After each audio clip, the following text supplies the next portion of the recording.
Welcome to the fastest academy. So তোমাদের সামনে কিন্তু আর একটা অন্য ক্লাস নিয়ে চলে এসেছি, যেটা হচ্ছে শতকরা বা পার্সেন্টেজের চতুর্থ ক্লাস। তো এই ক্লাসটা কিন্তু দুর্দান্ত হতে এসে, দেখতেই পাচ্ছ যে কোশ্চেনটা কীরকম কোশ্চেন এসে। আর আজকের কোশ্চেনগুলো কিন্তু ফাটাফাটি ধামাকা। আমরা কোনো রকম সূত্র ছাড়াই যে কিভাবে অঙ্ক করতে পারি সেটা কিন্তু আজকে ক্লাসে শিখতে পারবে। খুব সহজ এবং দারুণভাবে করতে পারবে, এরকম না যে জটিল কিছু। চলো তাহলে আজকে আমরা শুরু করি ক্লাসটা। প্রত্যেকটা জায়গায় দেখবে, একটাও জায়গাও স্কিপ করবে না, ঠিক আছে? চলো তাহলে শুরু করি। দেখো প্রথম কোশ্চেন কি বলছে। প্রথম কোশ্চেনটাই বলছে যে কি এ এর আয়ের 40% সমান বি এর আয়ের কি বলছে 3/4 হলে এ ও বি এর কি বলছে যে অনুপাত কত হবে। দারুণ প্রশ্ন, এই ধরনের প্রশ্ন কিন্তু প্রচুর আসে। কয়েক সেকেন্ডে আমরা করে দেবো। দেখো তাহলে কি বলছে যে এর অনুপাত, এর কত বলেছে, এর বলেছে 40%, মানে 40/100। এবার বি এর কত বলেছে, বি এর বলে দিয়েছে কত 3/4, তাই তো 3/4 না কত 3/4 বলে দিয়েছে। বাস হয়ে গেল অঙ্ক। কী করবো এবার দেখো, এখানে আমি এটাকে কাটাকুটি করতে পারি, করে দিলাম। এবার দেখো আমাকে যখন অনুপাত বের করে, আমরা জানতাম যে এ বাই বিকে আমরা এই আকারে A/B আকারে লিখতে পারি, এইভাবে এটাকে লিখতে পারি। তার মানে আমাকে দেখো A/B আকারে আনতে হবে। তাহলে আমি এটাকে এদিকে রেখেই দিলাম, বিটাকে আমি এদিকে নিয়ে চলে আসলাম, ভালো করে বোঝো। আর এটা 3/4 ছিলই। এবার এইটা কি পড়ে আছে 4/10, 4/10টাকে আমি যদি ওই দিকে নিয়ে যাই তাহলে কি হয়ে যাবে, ওটা 10/4 হয়ে যাবে, 10/4 হয়ে যাবে। বুঝে গেছে? আমরা কি করলাম যে কি এটাকে আমরা ওই দিকে নিয়ে গেলাম, এই বিটাকে এদিকে নিয়ে আসলাম, আর আমরা কি করলাম যে কি এইটাকে আমরা ওদিকে নিয়ে গেলাম। তাহলে কিন্তু আমাদের এদিকে 10টা এদিকে হয়ে যাবে, 4টা দিয়ে গুণ হয়ে যাবে, আর এটা হলো 3/4 হয়ে গেল। এইবার দেখো তাহলে আমাদের এটা কত হয়ে গেল। তাহলে যখন আমরা এখানে যদি কাটাকুটি করি তাহলে এটা দেখো 5 যাবে, এটা 2 যাবে, তাহলে দাঁড়াচ্ছে কত 3×5 15, বাই দাঁড়াচ্ছে আমার কত 8। তাহলে এটা আমাদের কত হয়ে গেল, A/B সমান কত হয়ে গেল 15:8। এটা হলো আমাদের অ্যান্সার। তাহলে আমাদের এই অঙ্কটা অ্যান্সার কী হয়ে গেল, আমাদের অ্যান্সার কিন্তু হয়ে গেল A/B সমান চলে এলো 15:8। বাস এইভাবে যে কোনো অঙ্কই আসুক না কেন আমরা এইভাবে কিন্তু অঙ্কগুলো করে ফেলবো। চলো নেক্সট প্রবলেম দেখো। নেক্সট প্রবলেমটা দুর্দান্ত। নেক্সট প্রবলেম কি বলছে দেখো, বলছে যে 20% না 25% বৃদ্ধির ফলে এক ব্যক্তির বেতন 500 টাকা বৃদ্ধি পায়। ওই ব্যক্তির বর্ধিত বেতন কত। কত সহজ অঙ্ক দেখো, জাস্ট আমরা কয়েক সেকেন্ডে করে দেবো অঙ্কগুলো, সত্যি বলছি, তোমরা দেখলেই বুঝতে পারবে। দেখো আমাদের কি বলেছে যে 25% বেড়েছে, তো 25% মানে কিন্তু আমরা জানি 1/4। ভালো করে বোঝো, আমি যেভাবে করছি অঙ্কগুলো সেভাবে করো। 1/4, তার মানে আমার প্রথমে 4 টাকা ছিল, এখন হয়েছে 5 টাকা। এটাই তো, এটাই তো। এবার কি বলছে, তাহলে আমার ক টাকা বেড়েছে, 1 টাকা বেড়েছে, বা 1 ইউনিট বেড়েছে, যেটা ভাবতে পারো। কিন্তু ওইখানে বলছে 1 বাড়েনি, বেড়েছে আমার কত 500 বেড়েছে। তাহলে 500 1-এর কত গুণ, 500 গুণ। এখন কি চেয়েছে যে বর্ধিত বেতন কত। তাহলে এটা তো হচ্ছে আমার আগের বেতন, আর বেড়ে যাওয়া বেতন তো এইটা, তাহলে এটাও কত হয়ে যাবে 500 গুণ হবে, সমান সমান কত দাঁড়াবে 2500 টাকা। বলো কি খুবই কি কঠিন? এইভাবে করব। যারা ভাবছো যে পড়াশোনা না করে, যারা ভাবছো যে কি আমি ঘুরে বেরিয়ে সময় নষ্ট করে চাকরি পাবো আর স্বপ্ন দেখবো বড় বড়, কোনো মতেই হবে না। পড়াশোনা করো, পড়াশোনার সাথে সাথে এক্সারসাইজ করো, মাঠ করো, সমস্ত কিছু করতে হবে, দেন কিন্তু তুমি তোমার স্বপ্নটা পূরণ। কেউ কমফোর্ট জোনে থেকে কোনো দিন কেউ সাকসেস পায়নি, আর সেটা তুমিও পাবে না। কমফোর্ট জোন থেকে বেরিয়ে এসো, ভালোভাবে পড়াশোনা করো, সময় না নষ্ট করে। কিছুদিনের মধ্যে নোটিফিকেশান চলে আসবে এসএসসি জিডির, আরও অনেক কিছু নোটিফিকেশান এগেছে, ফর্ম ফিল আপও করে ফেলেছো, তো সময় নষ্ট করো না, ভালোভাবে পড়ো। এবারে কিন্তু এসএসসি জিডি বলো, একটা যে কোনো গভর্নমেন্ট জব কিন্তু তোমাকে পেতেই হবে। বাবা মা অনেক কষ্ট করেছে, আর না, ঠিক আছে? চলো দেখো নেক্সট প্রবলেমটা দেখো।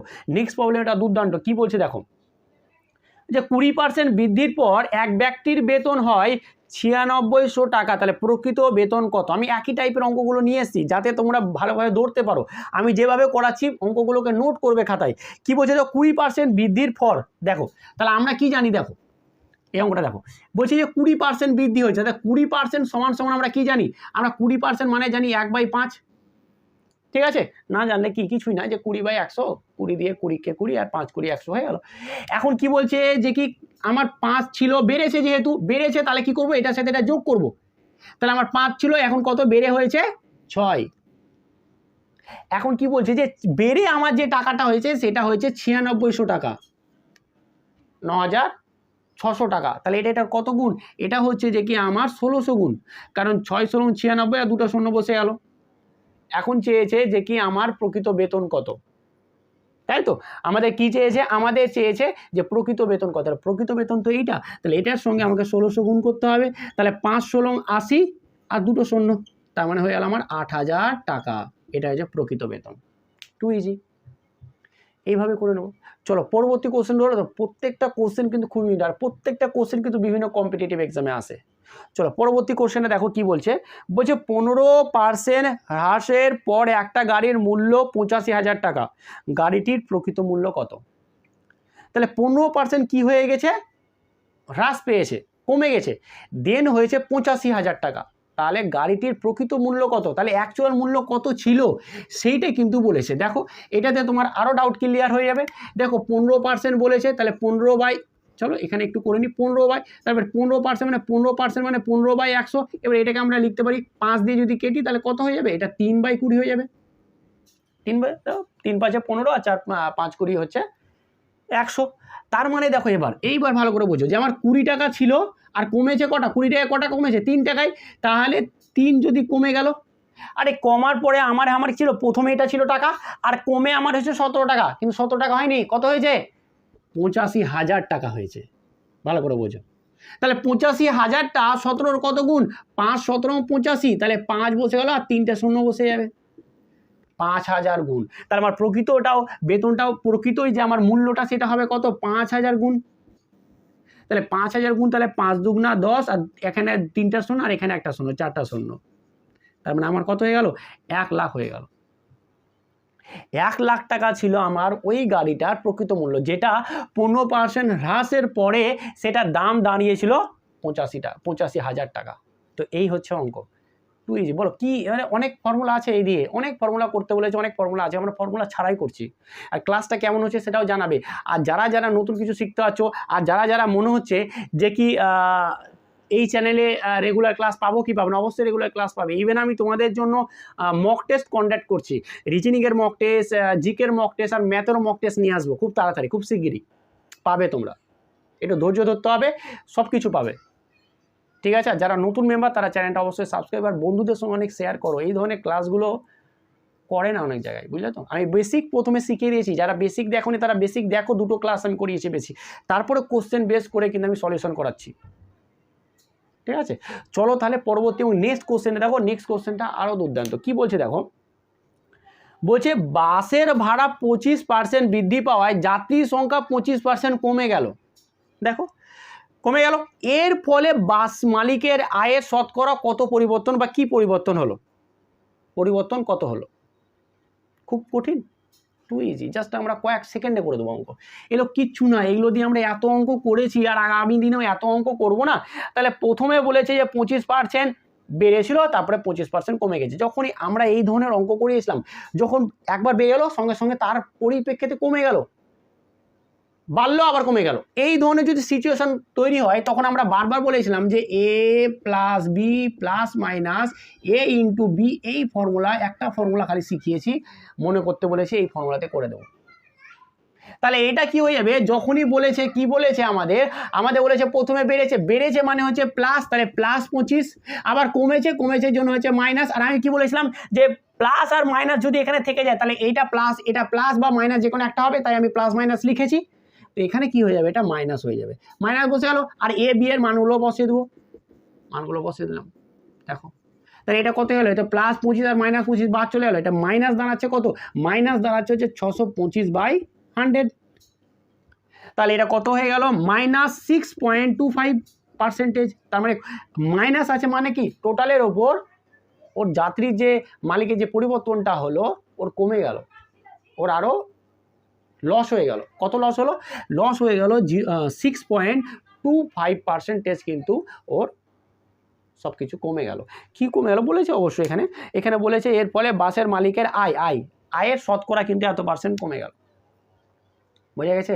তো এই ধরনের প্রবলেমগুলো আমরা এইভাবে করব। এই ধরনের প্রচুর প্রবলেম আছে, আর প্রচুর প্রবলেম তোরা এই ফর্মুলার মাধ্যমে করতে পারবে। ঠিক আছে, চলো এবার পরবর্তী কোশ্চেন করি। কি বলছে দেখো, এই টাইপের একটা প্রবলেম তুলে নিয়ে এসেছি, যে প্রবলেমটা টু ইজি। বলছে একটি আয়তক্ষেত্রের বাহুদ্বয় যথাক্রমে 20% এবং 10% হ্রাস পেলে ক্ষেত্রফল শতকরা কত পরিবর্তন হয়? এইভাবেই পুরোপুরি এইভাবে করে দেবো, যে একবার 20% হচ্ছে আর একবার হচ্ছে 10% কমছে, সেমভাবে করে দেবো। কিন্তু এইখানে একটু খেলা আছে, এই খেলাটাকে তোমাকে শিখতে হবে। দেখো কি খেলা, এই খেলাটাতে অনেকে গন্ডগোল করে দিবে। এখানে 100 আছে, দেখো তাহলে আমাকে বলেছে 20% প্রথমে কমেছে তাই মাইনাস, তারপরে আবার 10% কমেছে তাই আবার মাইনাস। আবার দেখো এখানে মাইনাস মাইনাস হলে আমি বারবার বলেছিলাম প্লাস, বা প্লাস প্লাস হলে minus, minus plus plus minus থাকলে শুধু মাইনাস নেব, বাকিটা আমি বসিয়ে দেবো। এটা হয়ে গেল 20 আর এটা হলো 10 ডিভাইডেড বাই 100। তাহলে এটা হয়ে গেল 0 0 কাল, এটা 0, উপরে 2 থাকলো। এবার দেখো এটা কত হলো, -30, তাই তো? মাইনাস মাইনাসে যখন সংখ্যা হয় তখন সংখ্যা তো যোগ হয়ে যায় আর সাইনটা আমাদের মাইনাস হয়ে যায়। এবার প্লাস কত হয়ে গেল 2, তাহলে এটা হয়ে গেল -28%। তাহলে এখানে কি হয়ে গেল, এই যে চিহ্নটা মারাত্মক চিহ্ন, অপশানে সবই থাকবে যে 28% হ্রাস হলো, 28% বৃদ্ধি হলো নাকি কি হলো। তো তোমাকে এই মাইনাসটা দেখতে হবে, মাইনাস হয়েছে মানে কি হয়েছে, হ্রাস হয়েছে। ঠিক আছে, হ্রাস হয়েছে, তাহলে কি কমে গেছে। তাহলে এত পার্সেন্ট কি হয়েছে, ক্ষেত্রফলটা যেটা হলো সেটা কমে গেল, আয়তক্ষেত্রের ক্ষেত্রফলটা কমে গেল। বোঝা গেছে? তো এইভাবে আমরা এই অঙ্কগুলো করব। দেখো তোমাদের অনেক সময় এরকম মনে হতে পারে যে পড়াশোনা করতে করতে হতেই পারে না, যে কি আর ভাল লাগছে না, আর কি করব, আমার দ্বারা আর হচ্ছে না, আমি আর পারছি না। এই যে চিন্তা ভাবনাটা তুমি যদি করে থাকো, আর আসবে, এটাও স্বাভাবিক। কিন্তু এই চিন্তা ভাবনাটা করার আগে একবার জাস্ট ভাববে যে তোমার বাবা যদি এই চিন্তা ভাবনা করতো আর সেই জায়গাটায় বসে যেত, তোমার বাবারও তো সব সময় কাজে করতে যেতে প্রতিদিন ভালো লাগে না, কিন্তু ভালো না লাগলেও কিন্তু যেতে হয়। তিনি যদি একবার ভাবতেন যে না আমি যাবো না, এরকম করে ভাবতে ভাবতে থাকে, তাহলে তুমি যে এই যে মোবাইলে তোমার নেট আছে, তুমি নেট আছে তবে ফোন দেখতে পাচ্ছ, তুমি আমার কথা শুনতে পাচ্ছ, তাহলে হয়তো তুমি এতটাও ভালো পরিস্থিতিতে থাকতে না, হয়তো এর থেকে আরও হয়তো খারাপ পরিস্থিতি থাকতে। তাই অবশ্যই এরকম মনে হবে, বাট সেই জিনিসগুলোকে ওভারকাম করে কিন্তু তোমাকে কিন্তু পড়াশোনার দিকে পুরোপুরি দৃঢ়ভাবে কিন্তু একদম পড়াশোনাটাকে মনোযোগ সহকারে করতে হবে। বোঝা গেছে? চলো, তাই বারবারই আমি বলি যে সময় নষ্ট করো না। সময়টা হচ্ছে এমন একটা জিনিস না যে নদীর স্রোতের মধ্যে যেমনভাবে বেয়ে চলে যায় না, সেরকম করে বয়ে চলে যাবে, তুমি বুঝতে পারবে না যে কি থেকে কি হলো, কত সময় চলে গেল, কত সময় তুমি বলো আজকে হয়তো 22 বছর বা তোমার হয়তো 20 বছর দেখতে দেখতে হয়ে গেল, তাই তো? তো সময় আর নষ্ট করো না, একটু কষ্ট করে নাও, বেশি না, 6 মাস শুধু কষ্ট করো, 6 মাসের পরে দেখবি জীবনটা অন্যরকম হয়ে যাবে। আর সেটা আর একটা কথা তোমাদেরকে আমি এইখানে মাঝে বলে দিই, যে আমরা পড়াশোনা করতে এসেছি ঠিকই, কিন্তু আমরা নিজেরাই হীনমন্যতায় ভুগি, যে না আমার দ্বারা হবে না, আমি পারবো না, ও বিশাল ট্যালেন্টেড, ও পারবে, আমার দ্বারা হবে না। এইসব চিন্তাভাবনা একদমই না। তুমি পড়াশোনা করেছো, তুমি মাধ্যমিক পাস করেছো, তার মানে তুমি ট্যালেন্টেড। এবার এইখানে যে বেশি হার্ড ওয়ার্ক করবে সেই চাকরি পাবে, বাস। এখানে কোনো ট্যালেন্টের খেলা নাই, যে যতই পাক 90%, 90, 100%ও পেয়ে যাক, এইখানে যদি হার্ড ওয়ার্ক না করে সে কম্পিটিশনে পিছিয়ে যাবে, একদম পাতি বাংলা ভাষা। ঠিক আছে, চলো পরবর্তী কোশ্চেন করি। অনেক কথা হলো, ঠিক আছে, বাট কথাগুলো মন দিয়ে শুনবে এবং ব্যাপারগুলো বোঝার চেষ্টা করবে। ঠিক আছে, দেখো পরবর্তী কোশ্চেন বলছে, দেখো এক ব্যক্তির মাসিক বেতন কি বলছে, যে 5,000 টাকা 10% বৃদ্ধির পর বেতন কত হবে। এটা তোমরা কি করবে, হোমওয়ার্ক দিলাম, এটা ভালো করে কোশ্চেনটা দেখে নাও, এটা তোমরা হোমওয়ার্ক দিলাম, এটা অবশ্যই তোমরা কমেন্টের মাধ্যমে কিন্তু অ্যান্সারটা জানাবে। খুব টু ইজি, আমি যেভাবে বললাম, খালি কোশ্চেনের ভাষাটা কি বলছে সেটাকে ধরার চেষ্টা করবে। বলছি এক ব্যক্তির মাসিক বেতন 5,000 টাকা, তাহলে মাসের বেতন ছিল 5,000 টাকা, 10% বেড়ে গেল। 10% মানে কি হচ্ছে 1/10, তাহলে প্রথমে 10 ছিল, আমার 11 হলো। এখন কি বলছে, বৃদ্ধির পর বেতন কত হলো। তো এই টাইপের আমি অঙ্ক করেছি, তো এই অঙ্কটা তোমরা করে কমেন্টের মাধ্যমে কিন্তু এটার অ্যান্সার অবশ্যই তোমরা জানাবে। বোঝা গেছে? চলো এবার আমরা কি করব, তার পরবর্তী কোশ্চেন করব। পরবর্তী কোশ্চেনটা দেখো কি বলছে, বলছে যে কি বলছে যে কি একটি